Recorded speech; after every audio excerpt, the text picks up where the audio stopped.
It's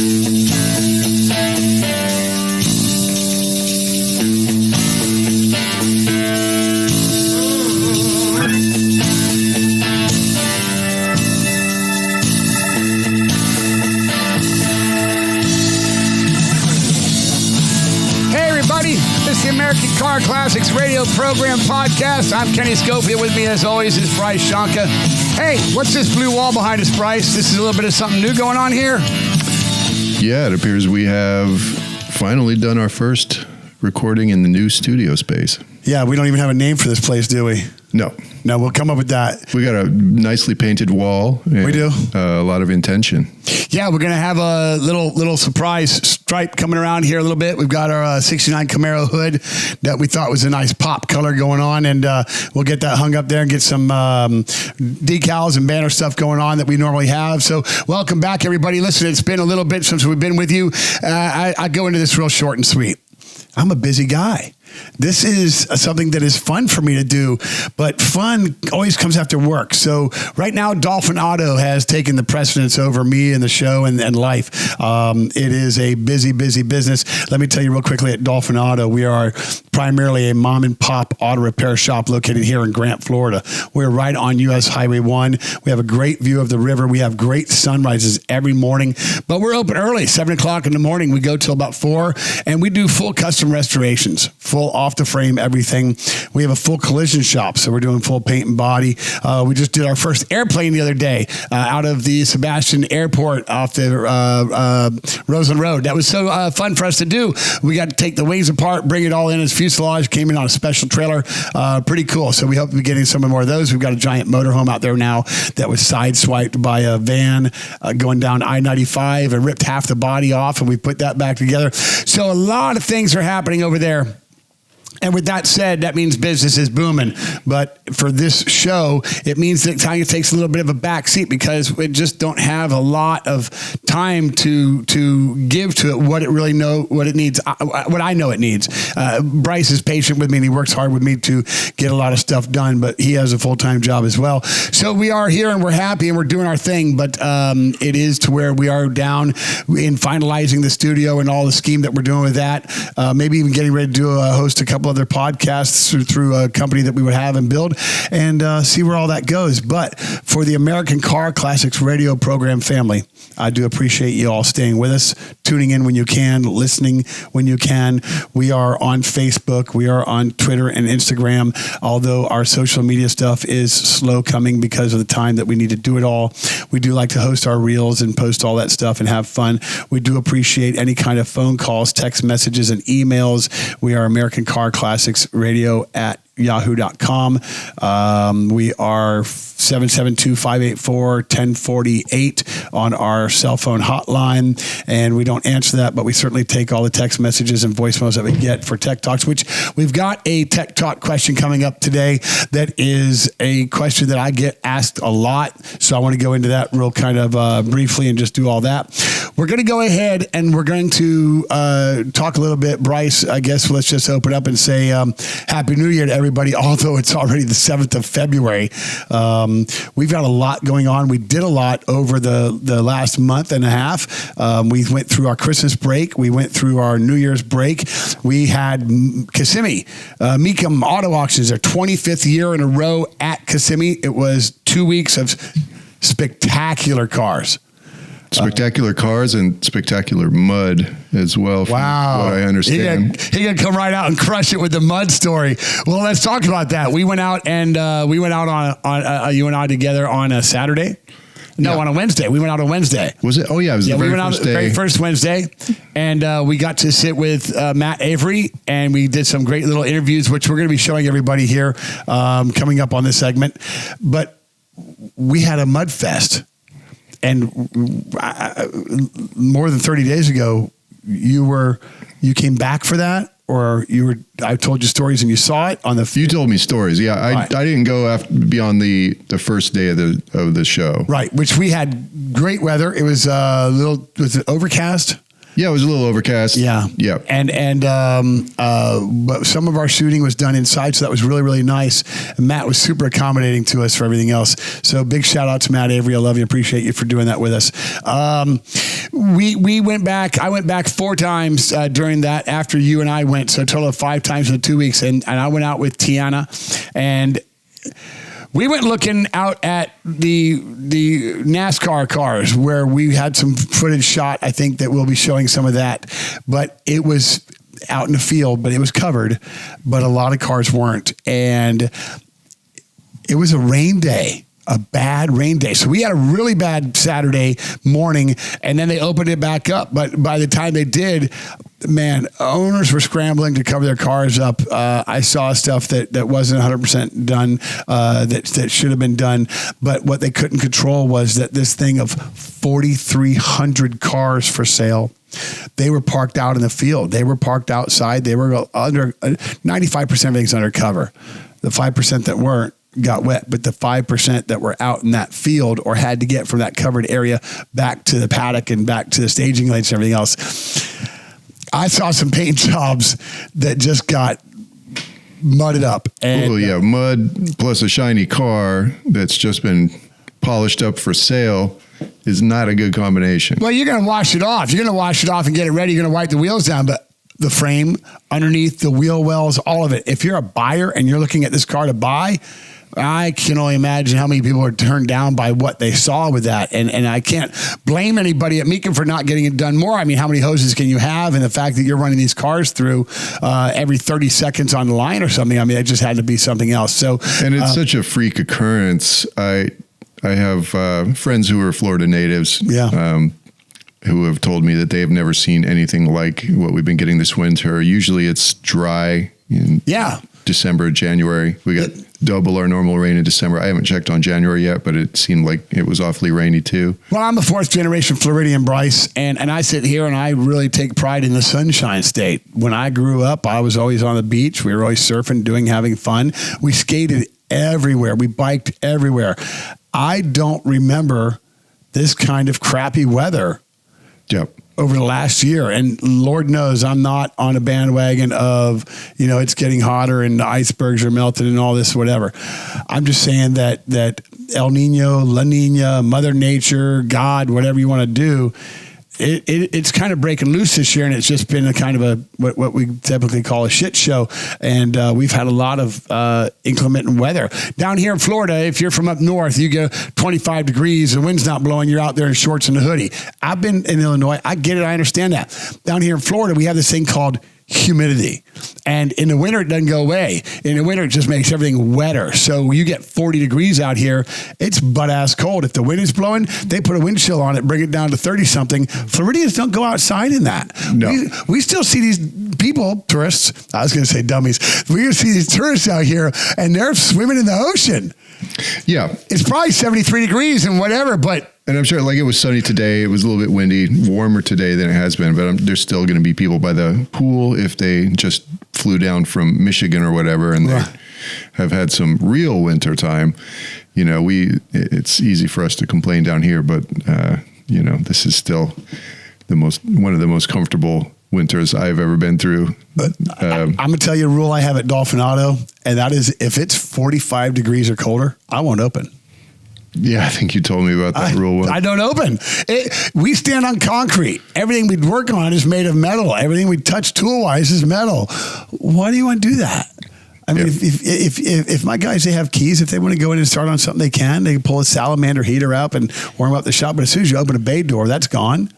And it's just too cold. So I'd rather wait till 10 o'clock when it started to warm up a little bit. But this wind that's coming around has been kicking our ass too. And it doesn't just take rain to do that. But I think we had 40-some mile-an-hour gusts sustained for a whole day and a half or something. That's a little bit ludicrous, Yeah, it's been wild. Yeah. But on the weather tip and in a related topic, we've got a deep dive on the taking the pulse of the electric vehicle thing and how that experiment is going. And with the cold weather, there's been some interesting headlines about people that have invested large sums of money into owning an electric vehicle.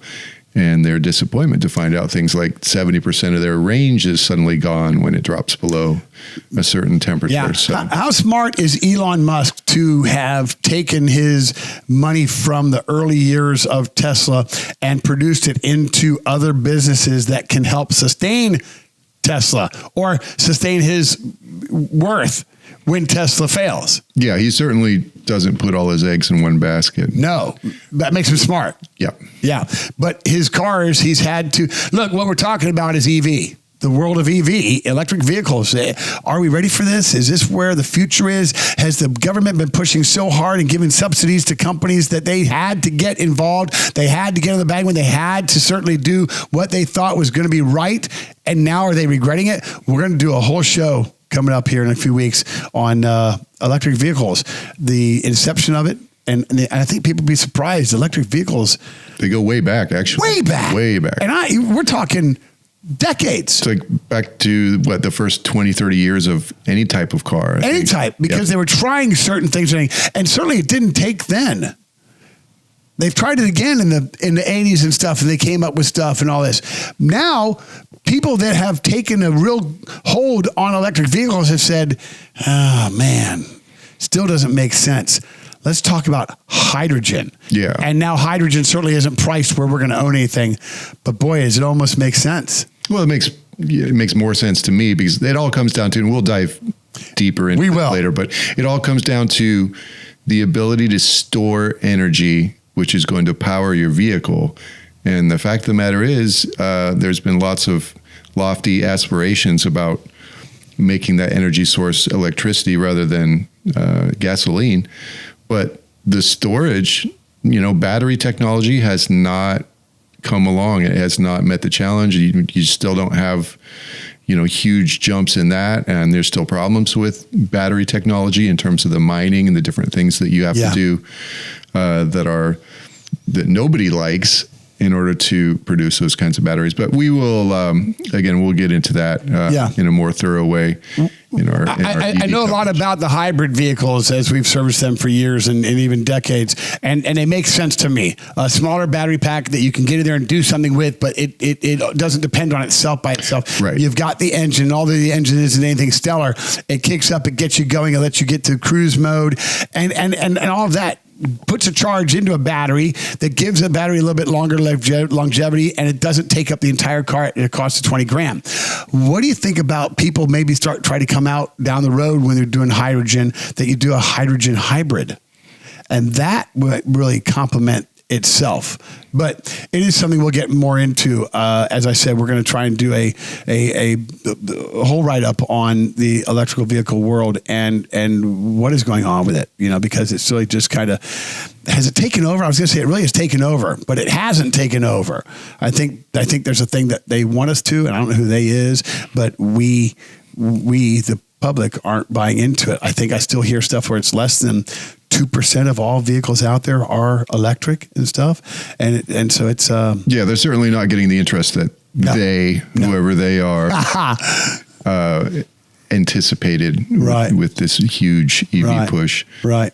So coming up here in February here in Florida, as January brought Mecum, February brings the Super Bowl. This is a car program. So I'm not talking about that football game. I'm talking about the Super Bowl of motorsports. And that is the home of racing here at Daytona International Speedway in Florida. And we've got the Daytona 500 coming up.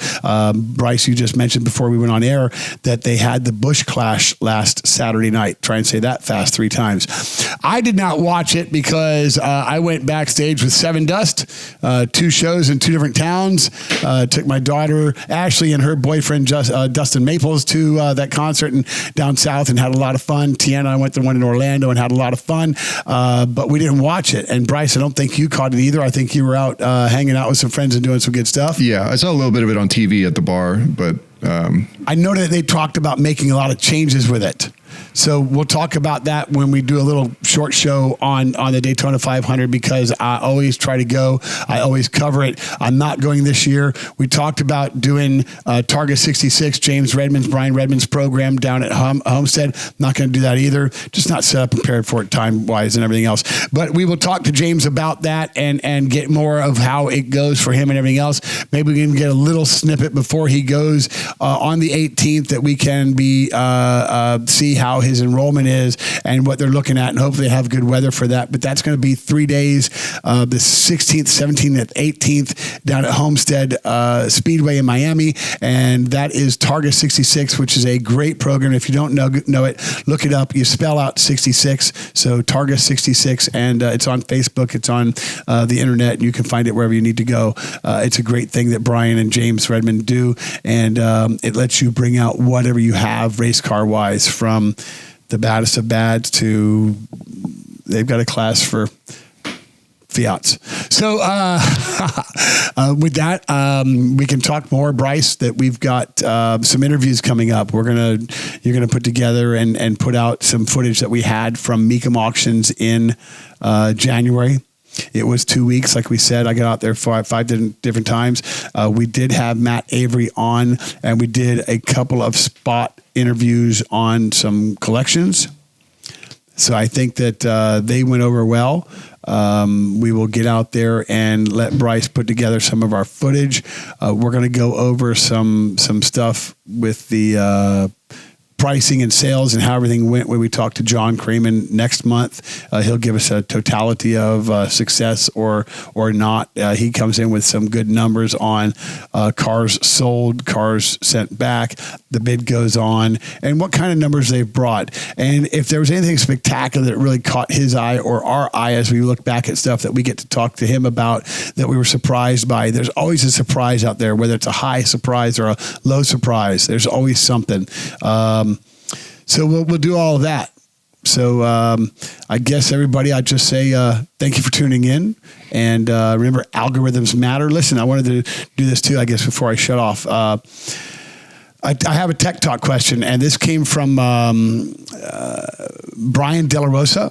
And he asked about rust on or around the windshield of his car.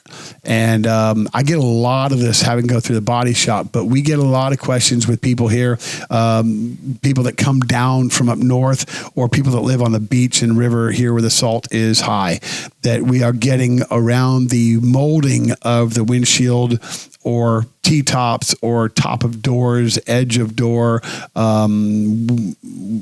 What am I trying to think about? The corrosion.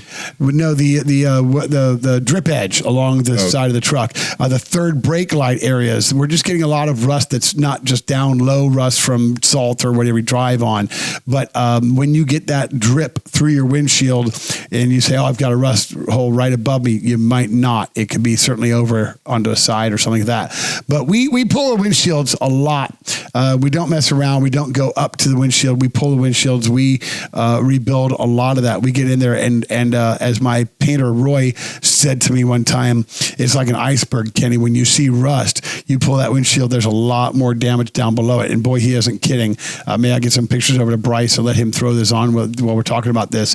But it is a 25-75 split, 25 being that you see the amount of rust above the windshield, 75% of that is hidden once you get down below. So we tell people, hey, it's this much to do something what we think is going to happen. And they say, oh, but I don't see that kind of damage. Then we take the windshield out, we send them pictures, and they're blown away by how much rust there actually is. We go in there and we cut it out. We eradicate it just like cancer.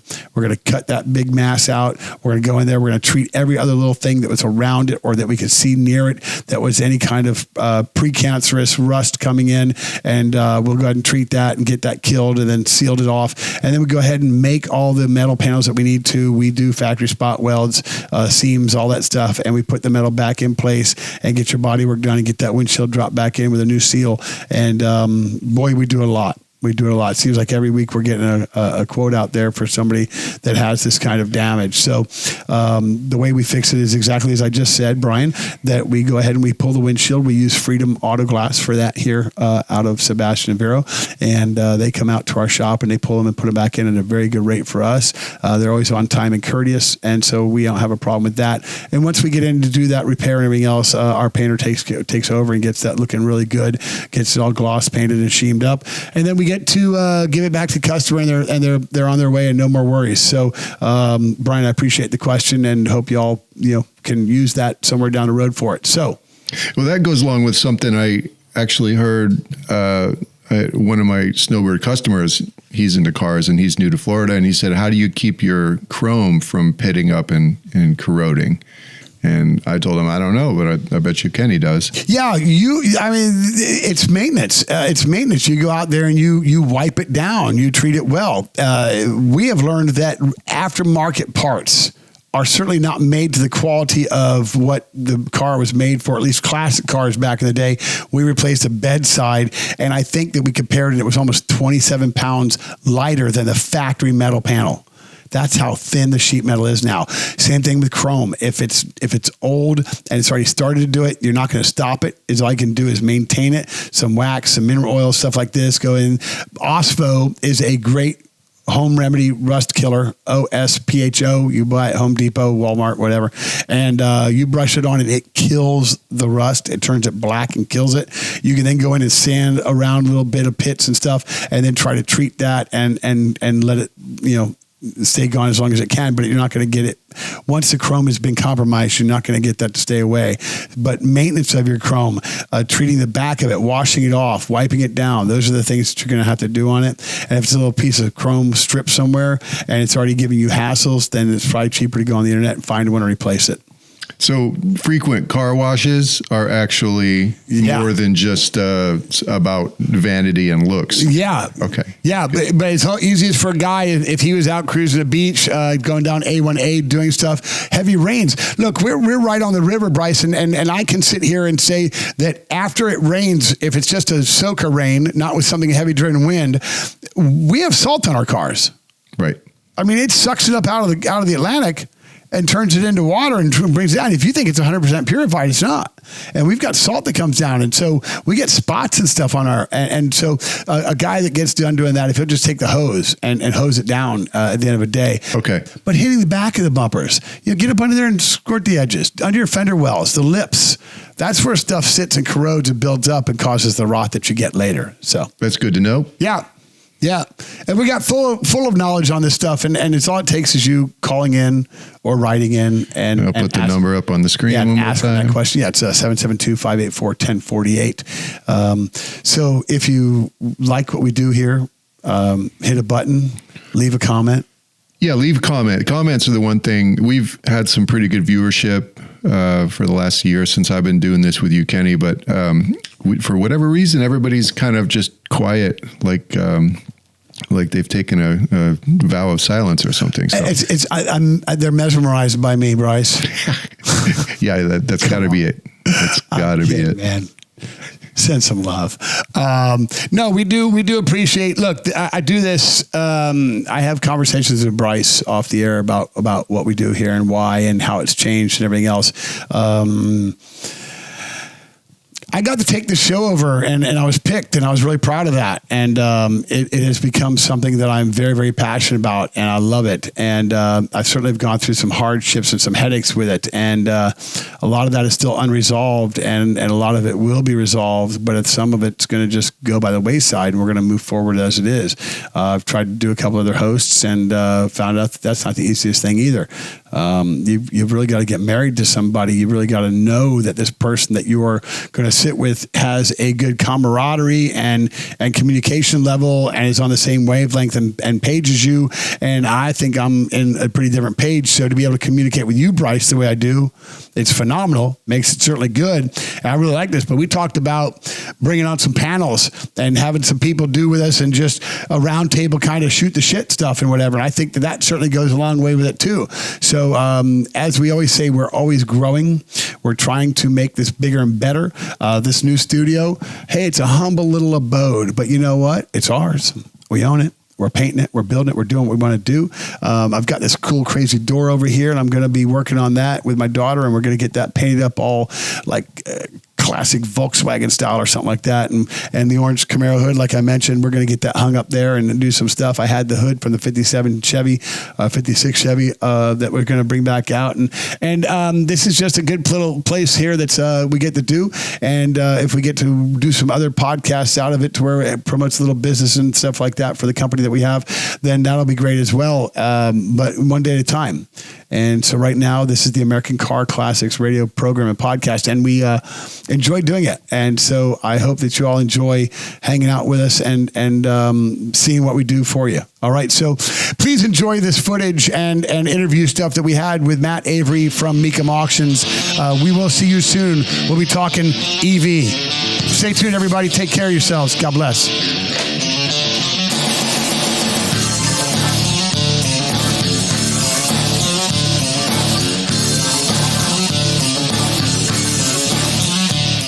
Everybody, I'm Kenny Schofield. This is the American Car Classics radio program and podcast. With me, as always, is Bryce Shonka behind the scenes. Hey, and I got a special guest here today, Matt Avery. We are live at the Mecum auction in Kissimmee. This is better known as the 25th anniversary here at Osceola Heritage Park in Kissimmee, Florida. Mecum bringing 4,500 cars this year. 4,500. Man, has it grown. And we're happy to be out here in the field talking to Matt about some collections. We wanted to bring some collections to you. There are over 40 collections selling here out of that 4,500 cars that are coming through. And one collection is motorcycles as well. There's a 4x4 collection. We're here today, right now, standing in front of what we're calling the Thompson collection. We're starting out here in the 80s, a little back to the future kind of thing as we are. But these cars are so iconic. Matt, welcome to the show. Hey, Kenny. It's so great to have you out here. We're having a blast here in Kissimmee, man. And as you said, Mecum Kissimmee keeps getting bigger and better with each passing year. We're celebrating 25 years of Mecum, the flagship auction here in Kissimmee. And like you said, there's over 4,000 cars here. And I brought you to this collection, the Thompson Muscle Car Collection, because it really represents a lot of the inventory, the consignments that you see at every Mecum auction that appeal to the automotive enthusiasts that are out there. There's a lot of muscle. There's some late model performance, a little bit of everything for those people that like to go fast. Yeah, later we're going to be talking about the St. Ives collection where we're looking at some Z cars, some 240s, 60s, and 80s, and maybe another Datsun or two in there. Right. But this collection, I asked you when we were walking up to it, what was this guy thinking? There is no rhyme or reason to what he bought other than what he saw with his eye and appreciated. Something that I love as well, because I'm eclectic to that point that I don't go after a certain brand, although I'm a Chevy guy, I think much like you. But these are so synonymous with the film and everything else. This is from 1981, and this is the DMC 12, and cool car. But the collection goes on, and it looks like he certainly loved his Shelbys. Yeah, anything with performance, Kenny, and like you mentioned, even the DeLoreans. You know, the other thing too about this collection, it represents the changing interests within the automotive space, where we're starting to see future collectibles, cars like the DeLorean, other cars from the 70s, 80s, and even 90s. And hey, you know what? There's a pair of forced induction performance cars I want to show you next. Let's go check those out. We're standing in front of a 1986 Dodge Shelby Omni. This is acronyms GLHS. Matt, I think that stands for what? Goes like hell. That's what we like to say. Yep. At Dolphin Auto, which is a shop that I own and operate, restoration shop and mom and pop auto repair, we have a customer. His name is Chaz Kopke, and he has come to us from California. It is an 86, just like this one. This is one of, what did it say, Matt? 500 produced. 500 produced. Low number. Not what you'd expect out of a hot rod or anything else. Well, I think the most appropriate term, Kenny, is pocket rocket. And the reason why I want to call attention to this hot hatch, as it were, as well as another vehicle here in the collection, is because they really represent kind of the peak of performance during the 1980s decade from two different OEMs partnering with outside tuners. So in the case of this, obviously you have Carroll Shelby, long known for his work with Ford, now working his magic on the little humble Omni. using forced induction. And then likewise on the Chevrolet side, there's a 1981 Yanko Camaro. That name's going to sound familiar because that's Don Yanko. That was one of his last performance projects. He was also trying to kind of dial up that Camaro's performance using a turbocharger on the 350. So I just love how the collection showcases, in particular, what was hot during that era. Yeah, and not just this collection, but as we get into what the collection offers in the diversity of both of these turboized cars, is that Carroll Shelby, a name that is synonymous with Ford and everything that he did with that from the Cobra on up, switched over to Chrysler and helped them out with this program, but saw something in the Omni that he thought, pocket rocket, this thing could actually be pretty cool. It's a four-door, it's a hatchback. This is just a car, but when you put the Shelby on it, you go through the tuning performance package that they did to it. It made it iconic. It made it to where some people felt that they needed to collect. It draws an eye sometimes. People get away from the 57 Chevys or whatever else is out there, that these do hold their own. They are a lot of fun when you do have the lightweight from them. You get that turbo boost that pops in, and you do feel it. It is fun. Yanko with the turbo, how far did he go with that?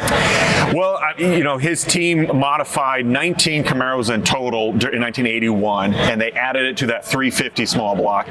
So of course, it was one of those things where they were still trying to figure out, Kenny, how much performance they could squeeze out of that platform. Obviously still dealing with some smog and some other regulations. Yeah. But I just love how tuners throughout the decades, even going back to, the 1960s and 50s and that early era of hot rodding, every era has been marked by men and women that love tinkering and dialing in cars to get even more performance and get the most out of them. Yeah, tuners now stand in a class of their own. Certainly now there's so much more selection of size of turbos and what people are doing on all the LSs, and I love the packages. I love that they were working hard with these things back then. That's a great point, Kenny, is that, and we use the word tuner to describe these cars as it's accurate, but just to be clear, the other thing that's fascinating is that both were very robust packages that had great uniformity across the entire line, and they were available through a dealership setting, also helping them stand out, because we hear the word tuner, and sometimes we get this idea of a speed shop working on some kind of a backdoor project,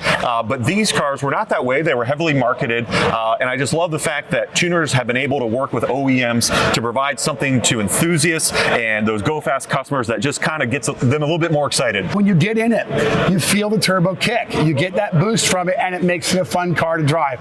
Everybody's used to a rear-wheel drive hot rod, front-wheel drive. You come in here and change it up. I think we're going to jump down the collection a little bit, Matt, and we're going to try and go check out what I like is that 1970 Yanko Nova. Awesome. Let's go check it out. All right. We're looking right now at this beautiful yellow 1970 Chevy Nova. It is an SS. It is a small block. I've looked the car over pretty well. It is nice. It's clean. I have a 70 Nova as well, so I love these cars.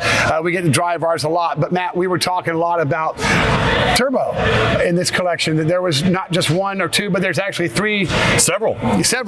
And one of them right here is this 1981 Chevy Camaro Z28. This is a Turbo Z. One of those things we were talking about earlier, Matt, as bringing turbo into these early 80s cars, trying to give them a little bit different horsepower, a little bit more setup, and it worked for them. Yeah, it really kind of represents how Don Yanko kept evolving and adapting his performance programs over with each passing year, and this represents his last performance effort during this era to dial up the Camaro's performance. And like you identified, some of the other tuners recognize the capabilities of turbocharging and intercooling, and so Don Yanko tried that here. 19 were built this year, and really kind of bookend particularly his Camaro efforts that starts in 1967, the big 427 conversions, go through the Copo era, and then kind of ends here with just kind of recognizing that evolving technology in the 80s, and so not huge numbers produced of these cars, but definitely a very unique part of Camaro and Yanko history. And I love them. They are iconic, and you don't see a lot of them, but maybe that's a good thing. But they built enough of them to know that they did do work, and it was liked by the crowds. And here's one today for sale at Mecum Auctions. Another turbo car out of the Thompson collection. This is a 1986 Buick Grand National. This was a V6. A lot of these cars are V8s, and that's just what you expect out of it. Big block, small block, stuff like that. But the 3.8 liter V6 in these cars were good motors. You put the turbo on there, and Matt, it woke them up. Absolutely. And, we talked earlier with other vehicles here, Kenny, that, tuners stepping in, whether it be Shelby and Yanko, upping the performance. Here you had a Buick who actually took it internally to recognize the capability of the turbocharging and create their own package, and by far probably the most successful offering during that era of one of the most iconic muscle cars from the 1980s. I think everyone can recognize with its sinister all-black scheme, and like you identified with that just potent power plant, that 3.8 turbocharged. They ruled the streets back then, and today collectors love them. Yeah, this one here is specified as having been tuned on a dyno before it came here, and it is a second owner only car. I owned an 83 Buick Regal, which this looks so similar to. This has a T-tops, but it has the same interior. But when you got it on the street, man, what a big difference it was. They were a lot of fun. We talked about the value of these cars. It has been a little bit of a seesaw, and they've held their own, and they've come back down a little bit. But that GNX, right? GNX, yeah, the top dog of the series are definitely highly sought out. But even as like you identified, they made these for several years. They had a couple variants with the T-type that you mentioned as well. I just think the body style is so iconic from that era, and I really do think that these are cars that particularly younger enthusiasts gravitate towards just because they represent the high watermark during that 1980s era. Well, they're murdered out, and they didn't even know they were murdering anything. Yeah, right. Long before it was cool, like it has been in the last 15 years. Right. This was kind of the forerunner for what that sinister all-black look would kind of look like on a street-going car. Right.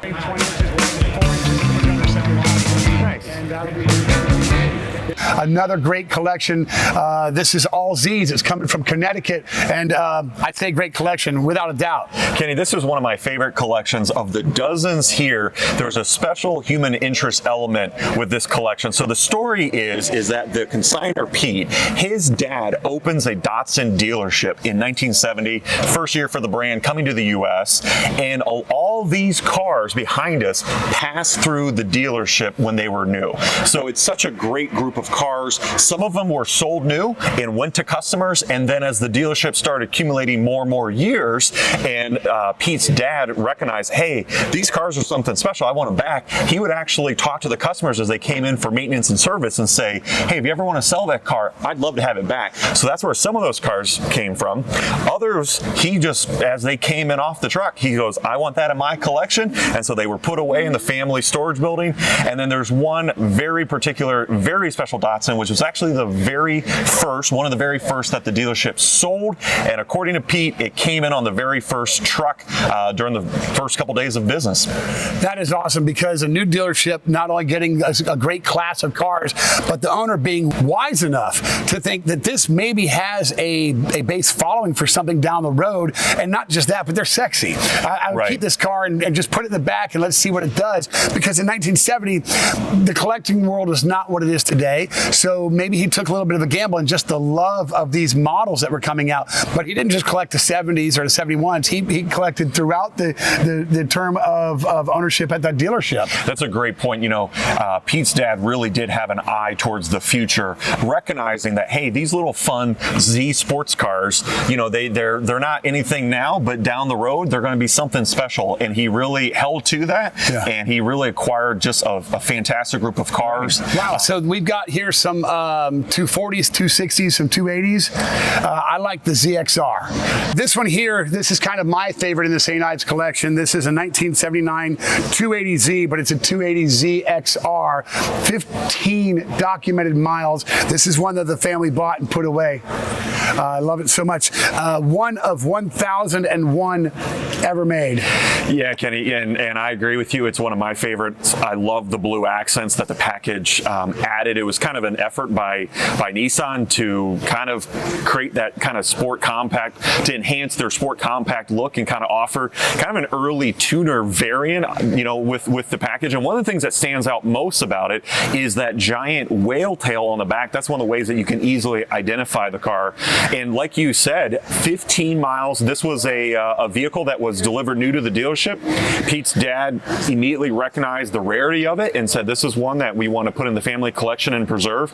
And that's what's happened for decades. And here it presents literally like new, as close as you can get to going back in time and buying it right off the dealership floor. You've got one that you like just because it's got that story that we all love, a car story. This is an intriguing car. We simply love it. It's a 1970 Datsun 510. Not the B yet. Right, not yet, but you know, a lot of enthusiasts will probably recognize the body style because Datsun had a very successful racing venture. It's a 5-speed. It's a beautiful little car. This came in as maybe a light restoration done by Pete and his family, but it certainly shows the wear marks of life on the streets. Yeah, you know, you're exactly right, Kenny. So the story goes, according to Pete, is that the little green two-door sedan came in on the very first truckload of Datsuns that the dealership received brand new shortly after opening. Right. And he said that a local couple came in the Berkeley, Massachusetts area, just were shopping for their teenage daughter, just a kind of a first car. Right. They liked it. They bought it for her. Yeah, small and safe, right? Yeah, small, safe. And she kind of buzzed around the Berkeley area for many years. And then it was years later that the family, the St. Ives, as they started saying, hey, our dealership has been around for a while and we kind of want to celebrate what we've done. She would return it to the dealership for service. And I just remember Pete telling me that for many years, his dad would ask and kind of plead with her saying, hey, this car is so significant to my family's dealership story. Can we buy it back from you? And she was so happy with it. It wasn't until 1983 that she was finally willing to part with it. And shortly thereafter, Pete and the team there at the dealership did a light refresh and had accessibility to all the right parts and pieces. A really unique story behind a car, Kenny, and that's what us car enthusiasts love about these vehicles. It's not always the jaw-dropping capability. Sometimes it's just that family story. Yeah, we could all get blown away by a car, like in the first collection, the Thompsons, where there are so many cars that are just jaw-dropping, big money cars, Chevelle stuff of what, and that's not the big money car, but the story behind it just makes it, and the paint is pretty on it too. It is. Yeah. It's a wonderful piece, and the other thing too, Kenny, about the group of cars, about the St. Ives Nissan Datsun collection, it's all selling at no reserve. So one way or another, when they cross the block, they're going to be finding new owners. I think when you bring it in collection, you almost are guaranteed a little better result because people know that this collection has been cared for, treated right, preserved right, and now it will ship and show right. So I think that matters a lot as far as what people are looking for to buy. Yeah, another excellent point is that a lot of people who attend a Mecum auction might be wondering, what's the big deal about a collection, or what does that mean? And you're exactly right.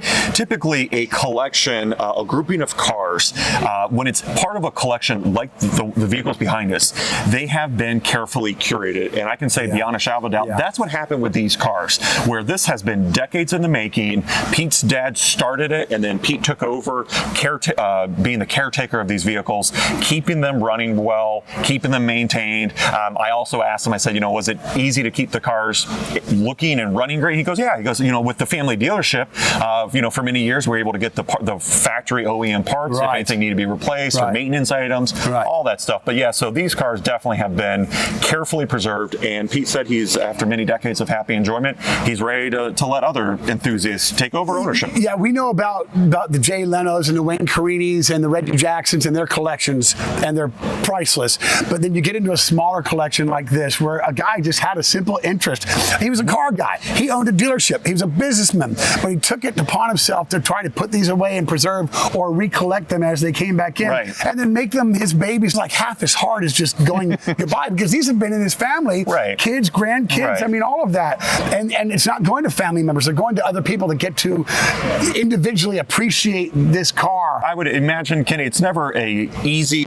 Obviously, when you empty out a space, it also allows the possibility to fill it back up with new rolling treasures. So who knows if Pete will go out and maybe acquire some more Nissans. Right on. All right, well, we want to thank Matt Avery for doing this with us. We really appreciate his time and expertise and all these things. I think we're going to walk over and take a look at that ZXR that I was staring at earlier.